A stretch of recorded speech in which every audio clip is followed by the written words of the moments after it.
Hello everyone, Happy New Year and all that. Went away for 2 or 3 days over the New Year break with the girlfriend. And yeah, it's amazing. There's a lot going on in the sport at present. You know, you miss a day and lots of new stuff comes out. I did a video last week about the return of the heavyweight Ike Ibeabuchi, and look, since I did that video, it's been covered by numerous YouTube channels.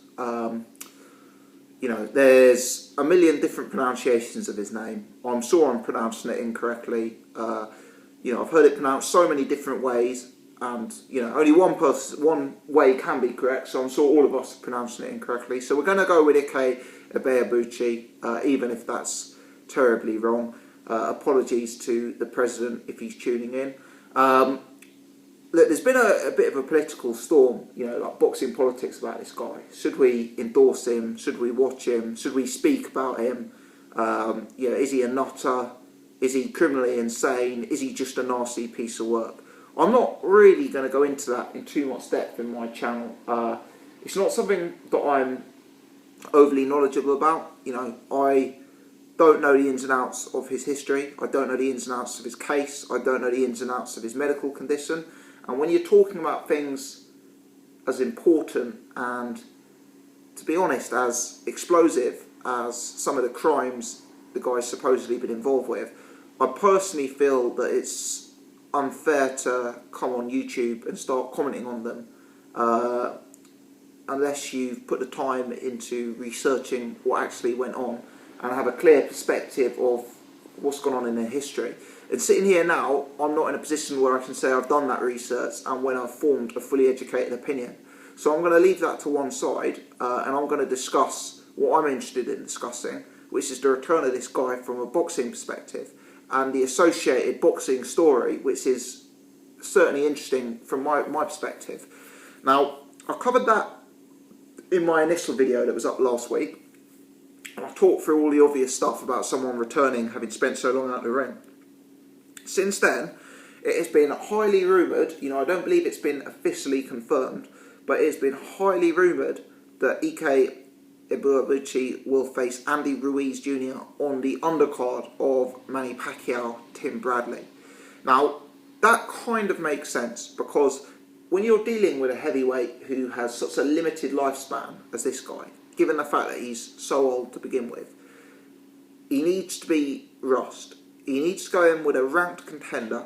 He needs to go on a big stage.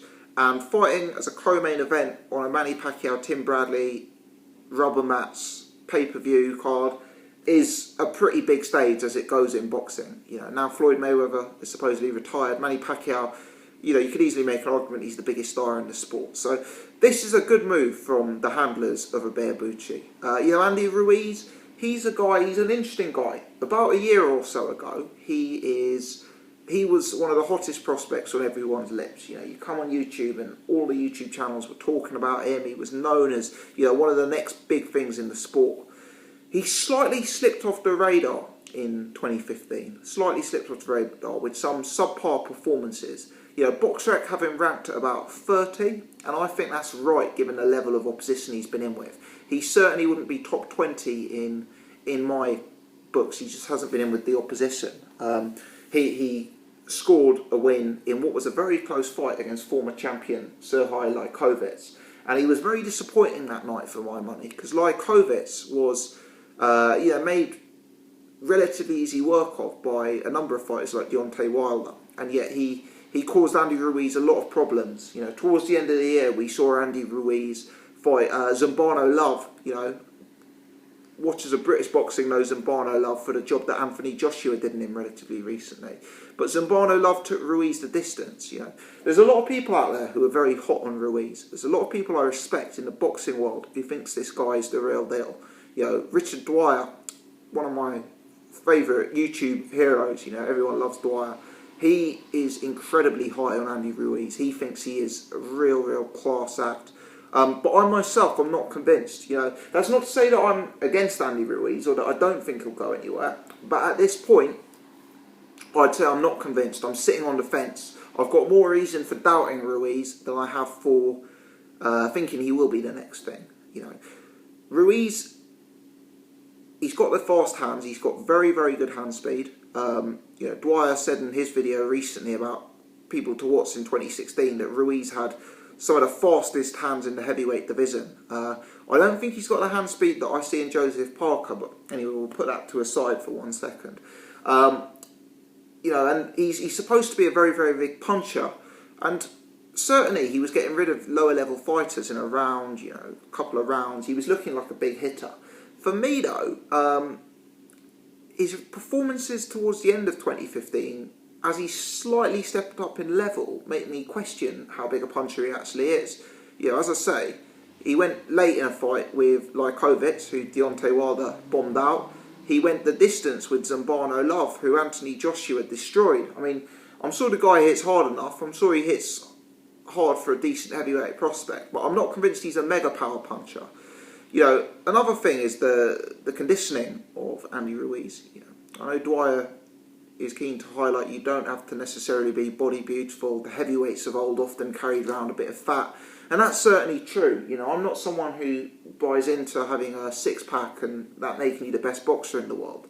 In fact, I'm actually highly critical of fighters like Anthony Joshua's build. I don't think it's necessarily goes hand in hand with being a top-class heavyweight having a build like that. So, I agree with that. Having said that, whilst you don't necessarily need to be rippling muscles and six-pack, the shape that Andy Ruiz Jr. is in is so far the other way, is concerning. For me, I'm not even 100% sure this guy has a heavyweight frame. What he's got is a heavyweight belly. He's not the biggest guy in the world. He's not the tallest guy in the world. He's not got the strongest build in the world. He's just a big, big lump. He looks like butterbean. For me, I've inclined to put Andy Ruiz Jr. as a kind of slightly more skilled Chris Arreola type fighter.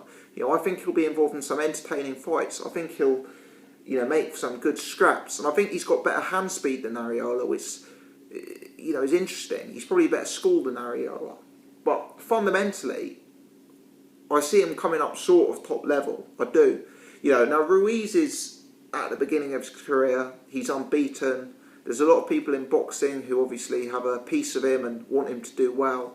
And they're probably thinking the Ike Ibeabuchi fight would be good because it's going to be a heck of a story. This fight is going to be covered a lot in the press and the media. The story. And they're also probably thinking that it's quite a good risk-reward factor. This guy has been incarcerated for, 15 years. He hasn't done any sparring. He hasn't done any bag work. I mean, maybe he's got in a few brawls in prison. I wouldn't be able to comment on that too much further. Maybe he has, maybe he hasn't. But my point is, this guy could come out for the first round and just gas. Or, Andy Ruiz could throw a jab and his reactions could have completely gone. I mean, who knows? Who knows? But what I would say is if Ibeabuchi was 90% of the fighter he was when he fought David Tua, when he fought Chris Bird, I'm picking him over Andy Ruiz Jr. all night long. For me, Jr. is... Ruiz is hittable. He's hittable, and he's...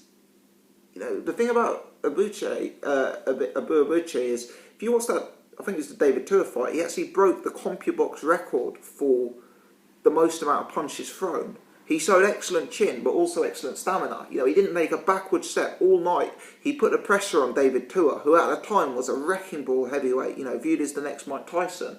And he poured it on, threw a load of leather, and, eventually got the decision in that fight.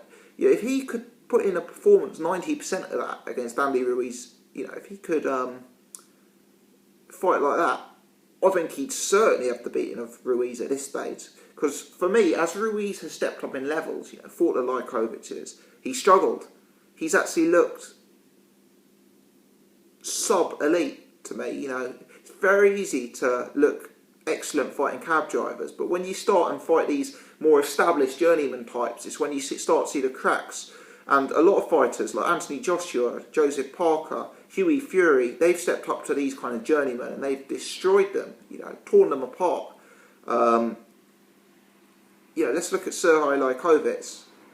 How many rounds would Lajkovic go with Joshua? How many rounds would he go with Joseph Parker? These are the elite prospects in the heavyweight division for my money. I'm just not convinced on Ruiz. For me, it's an interesting fight though, because as unconvinced as I am about Ruiz, Ibeabuchi, whilst he's got the story, he could be a very, very easy mark. You know, he could have... There's a saying in boxing, he could have got old overnight. Well, that's not the case with Ike. He could have got old over the last 15 years. Yeah, his punch resistance could be completely gone. His fitness could be completely gone. His chin could be decimated by age, you know. It's not just age, it's age combined with inactivity. You know, combined with the fact that he threw a lot of punches, and that's often how he made his way. You know, a peak Ibeabuchi, he had power, he had chin, he had stamina, he had a boxing brain. Peak Ibeabuchi wins this fight. But right now, he could be an easy mark. I actually think this is quite a fascinating encounter. I actually think it could be a competitive matchup. Yeah, I know Ibeabuchi is old, I know he's been hideously inactive, but if we hear the bell to the 5th round, I wouldn't be backing Andy Ruiz to be the one coming on stronger, carrying that gut around with him. You know, it's an interesting matchup. I hope this gets made. You know, Ruiz is the kind of fighter in the past, there's been names mentioned to him and fights talked about that haven't quite come into fruition. So let's see if this fight does come into fruition. It's a great opportunity for both. The winner of it would be very much in the spotlight. You know, the publicity from the event and from the story would mean that they would get to have another big fight, I would say. So yeah, it's potentially a good fight for both men, and it's one I'd be very interested in seeing. As I say, huge intangibles coming into this, huge doubt over both men for me. I'm not convinced by Ruiz, and you have to question whether Ike's got anything left. Let me know your thoughts on this fight.